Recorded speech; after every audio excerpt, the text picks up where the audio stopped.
कांग्रेस नेता दिग्विजय सिंह का club house chat viral होने के बाद बीजेपी उन पर पूरी तरह से हमलावर हो गई है। बीजेपी प्रवक्ता संबित पात्रा ने प्रेस कॉन्फ्रेंस करते हुए कांग्रेस पार्टी पर तीखा हमला किया है।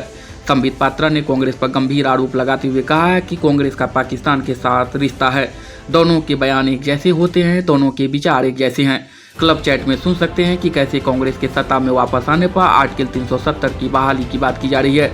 उन्होंने टूल किट का जिक्र करते हुए कहा कि ये महज संजोग नहीं बल्कि कांग्रेस और पाकिस्तान की सोची समझी साजिश है।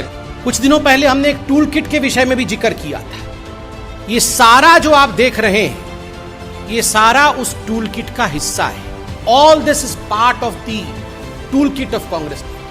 भारत को किस प्रकार से अपदस्थ करना है, हिंदुस्तान के खिलाफ किस प्रकार से बोलना है, मोदी जी के खिलाफ किस प्रकार जहर उगलना है, भले उसके लिए पाकिस्तान, चीन इत्यादि से समर्थन क्यों न लेना पड़े, ये सारा कुछ कांग्रेस के उस टूल किट का हिस्सा है जिस टूल किट के विषय में भारतीय जनता पार्टी ने खुलासा भी किया था और हमारे तमाम बड़े नेताओं ने कांग्रेस का पर्दाफाश किया था।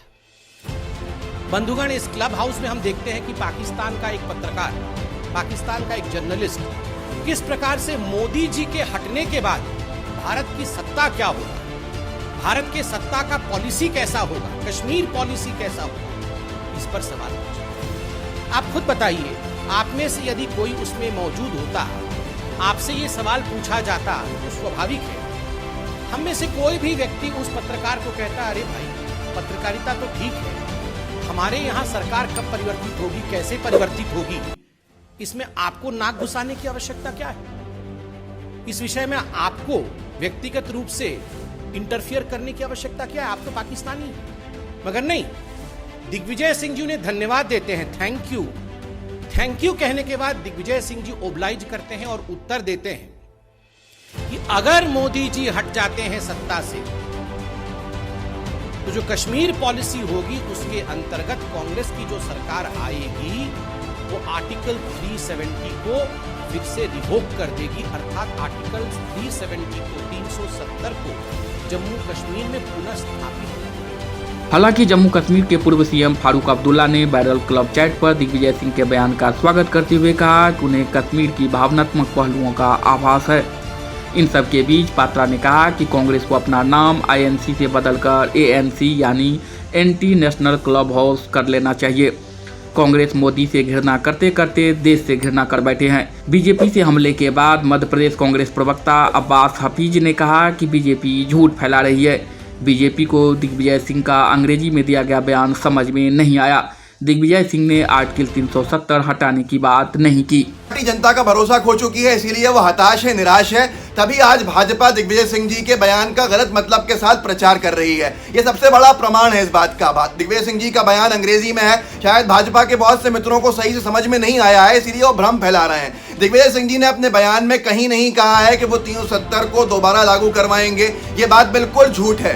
दिग्विजय सिंह जी ने कोई पाकिस्तानी प्लेटफॉर्म पे ये बात नहीं कही, बल्कि भारतीय प्लेटफॉर्म पे भारतीय लोगों द्वारा आयोजित एक प्रोग्राम में कही। उसके साथ साथ दिग्विजय सिंह जी का कहना था कि जिन हालात में, जिन परिस्थितियों में 370 को हटाया गया वो ठीक नहीं थी, उनको वहां पर विधानसभा होनी चाहिए थी, विधानसभा के साथ मिलकर ये करना चाहिए था। वहां विधानसभा भंग कर दी गई थी, वहां के नेताओं को हाउस अरेस्ट कर दिया गया था या जेल में डाल दिया गया था। ये परिस्थितियां ठीक नहीं थी और कांग्रेस पार्टी ने इससे पहले भी यही कहा था पार्लियामेंट में भी कि वहां के लोगों को साथ में लेकर ये करना चाहिए। और कांग्रेस पार्टी वो पार्टी है जिसने अभी तक इतने सालों में 370 को कम से कम करके लाके खड़ा किया था। तो ये सारी की सारी चीजें भाजपा भ्रम फैलाने का काम कर रही है और कुछ नहीं है, क्योंकि आज एक खबर छपी है कि मध्य प्रदेश में 1,70,000 मौतें हुई हैं कोरोना की। ये आकलन है लोगों का। तो इसी वजह से आज कोई मुद्दा चाहिए जिससे कि भाजपा की नाकामी से लोगों का ध्यान हट जाए, जिसके लिए वो एक पूरा झूठ का सहारा ले रहे हैं जो निंदनीय है और घोर बड़ा अपराध है। ये इसलिए जनता से माफी मांगनी चाहिए पूरी भाजपा को। जाहिर है कि अंदरूनी कलह से जूझ रही कांग्रेस के लिए दिग्विजय सिंह का यह बयान काफी शर्मिंदगी भरा है, क्योंकि ये तो सर्वविदित हो चुका है कि आर्टिकल 370 की बहाली एंटी हिंदुस्तानी वाला बयान ही कहलाएगा। और कांग्रेस नेता दिग्विजय सिंह हो या पी चिदम्बरम, इनको देश की सेंटिमेंट का पता होना चाहिए और किसी भी ऐसे बयानबाजी से बचना चाहिए जो अस्तित्व की लड़ाई लड़ रहे कांग्रेस को ही संकट में ला खड़ा कर दे। Vibhakar Jha, DNP India.